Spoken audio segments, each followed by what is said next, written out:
नरक के 3 द्वार होते हैं, वासना, क्रोध और लालच। परमात्मा को प्राप्ति के इच्छुक ब्रह्मचर्य का पालन करते हैं। एक ज्ञानवान व्यक्ति कभी भी कामुक सुख में आनंद नहीं लेता। मित्रों, स्वागत है एक बार फिर से अकेली मैडम यूट्यूब चैनल पर। मित्रों, वीडियो पसंद आए तो चैनल को सब्सक्राइब जरूर करें और कमेंट बॉक्स में जय श्री कृष्णा जरूर लिखें।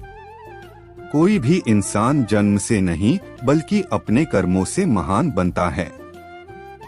प्रबुद्ध व्यक्ति के लिए गंदगी का ढेर, पत्थर और सोना सभी समान हैं। कर्म मुझे बांधता नहीं, क्योंकि मुझे कर्म के प्रतिफल की कोई इच्छा नहीं।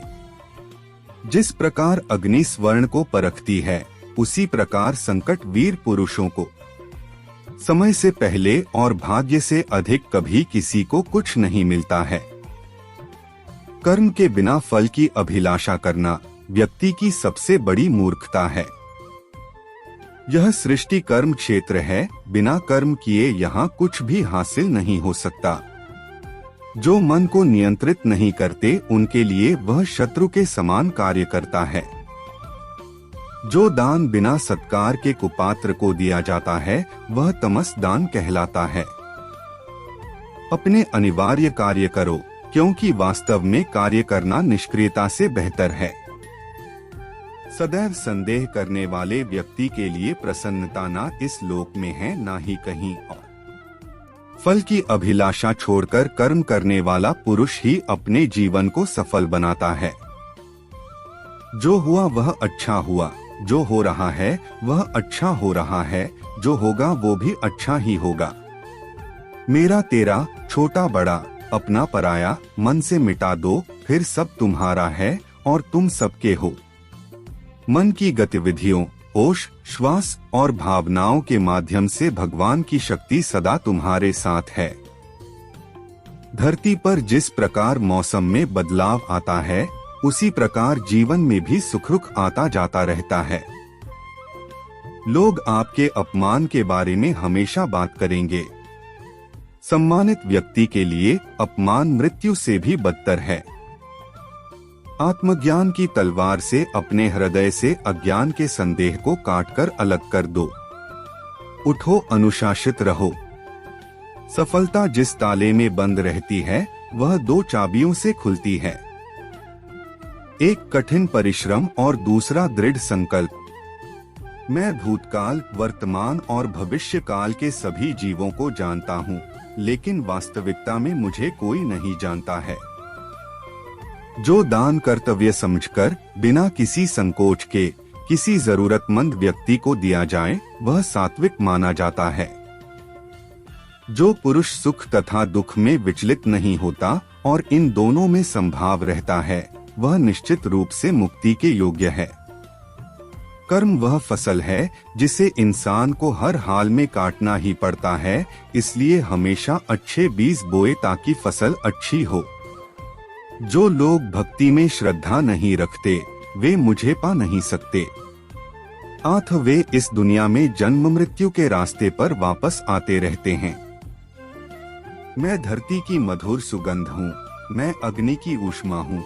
सभी जीवित प्राणियों का जीवन और सन्यासियों का आत्मसंयम भी मैं ही हूँ। वह जो सभी इच्छाएं त्याग देता है और मैं और मेरा की लालसा और भावना से मुक्त हो जाता है, उसे शांति प्राप्त होती है। मेरे लिए ना कोई घृणित है ना प्रिय, किंतु जो व्यक्ति भक्ति के साथ मेरी पूजा करते हैं, वो मेरे साथ हैं और मैं भी उनके साथ हूँ। मनुष्य को जीवन की चुनौतियों से भागना नहीं चाहिए और न ही भाग्य और ईश्वर की इच्छा जैसे बहानों का प्रयोग करना चाहिए। मनुष्य को परिणाम की चिंता किए बिना, लोभ लालच बिना एवं निस्वार्थ और निष्पक्ष होकर अपने कर्तव्यों का पालन करना चाहिए। जिस तरह प्रकाश की ज्योति अंधेरे में चमकती है, ठीक उसी प्रकार सत्य भी चमकता है। इसलिए हमेशा सत्य की राह पर चलना चाहिए। जिस मनुष्य के अंदर ज्ञान की कमी और ईश्वर में श्रद्धा नहीं होती, वो मनुष्य जीवन में कभी भी आनंद और सफलता को प्राप्त नहीं कर पाता। जब जब इस धरती पर पाप, अहंकार और अधर्म बढ़ेगा, तो उसका विनाश कर धर्म की पुनः स्थापना करने हेतु मैं अवश्य अवतार लेता रहूंगा। वह व्यक्ति जो अपनी मृत्यु के समय मुझे याद करते हुए अपना शरीर त्यागता है, वह मेरे धाम को प्राप्त होता है, और इसमें कोई संशय नहीं है। जन्म लेने वाले के लिए मृत्यु उतनी ही निश्चित है जितना कि मृत होने वाले के लिए जन्म लेना। इसलिए जो अपरिहार्य है उस पर शोक मत करो। वह जो वास्तविकता में मेरे उत्कृष्ट जन्म और गतिविधियों को समझता है, वह शरीर त्यागने के बाद पुनः जन्म नहीं लेता और मेरे धाम को प्राप्त होता है। जो होने वाला है वो होकर ही रहता है, और जो नहीं होने वाला वह कभी नहीं होता। ऐसा निश्चय जिनकी बुद्धि में होता है, उन्हें चिंता कभी नहीं सताती है। अपने परम भक्तों, जो हमेशा मेरा स्मरण या एक चित्त मन से मेरा पूजन करते हैं, मैं व्यक्तिगत रूप से उनके कल्याण का उत्तरदायित्व लेता हूँ। जो कोई भी व्यक्ति जिस किसी भी देवता की पूजा विश्वास के साथ करने की इच्छा रखता है, मैं उस व्यक्ति का विश्वास उसी देवता में दृढ़ कर देता हूँ। अच्छे कर्म करने के बावजूद भी लोग केवल आपकी बुराइयां ही याद रखेंगे, इसलिए लोग क्या कहते हैं इस पर ध्यान मत दो, तुम अपना कर्म करते रहो। मानव कल्याण ही भगवत गीता का प्रमुख उद्देश्य है। इसलिए मनुष्य को अपने कर्तव्यों का पालन करते समय मानव कल्याण को प्राथमिकता देना चाहिए।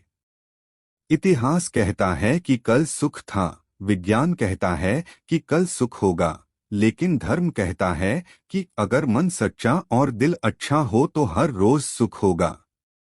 क्रोध से भ्रम पैदा होता है, भ्रम से बुद्धि व्यग्र होती है, जब बुद्धि व्यग्र होती है तब तर्क नष्ट हो जाता है, जब तर्क नष्ट होता है तब व्यक्ति का पतन हो जाता है। अपने आप को ईश्वर के प्रति समर्पित कर दो, यही सबसे बड़ा सहारा है। जो कोई भी इस सहारे को पहचान गया है, वह डर, चिंता और दुखों से आजाद रहता है। मनुष्य को अपने कर्मों के संभावित परिणामों से प्राप्त होने वाली विजय या पराजय, लाभ या हानि, प्रसन्नता या दुख इत्यादि के बारे में सोचकर चिंता से ग्रसित नहीं होना चाहिए। तुम क्यों व्यर्थ में चिंता करते हो? तुम क्यों भयभीत होते हो? कौन तुम्हें मार सकता है? आत्मा न कभी जन्म लेती है और न ही इसे कोई मार सकता है। ये ही जीवन का अंतिम सत्य है। जिसने मन को जीत लिया है, उसने पहले ही परमात्मा को प्राप्त कर लिया है, क्योंकि उसने शांति प्राप्त कर ली है। ऐसे मनुष्य के लिए सुख दुख, सर्दी गर्मी और मान अपमान एक से है। श्रेष्ठ पुरुष को सदैव अपने पद और गरिमा के अनुरूप कार्य करने चाहिए, क्योंकि श्रेष्ठ पुरुष जैसा व्यवहार करेंगे तो इन्हीं आदर्शों के अनुरूप सामान्य पुरुष भी वैसा ही व्यवहार करेंगे। मित्रों, अगर वीडियो पसंद आए तो चैनल को सब्सक्राइब जरूर करें और कमेंट बॉक्स में जय श्री कृष्णा जरूर लिखें।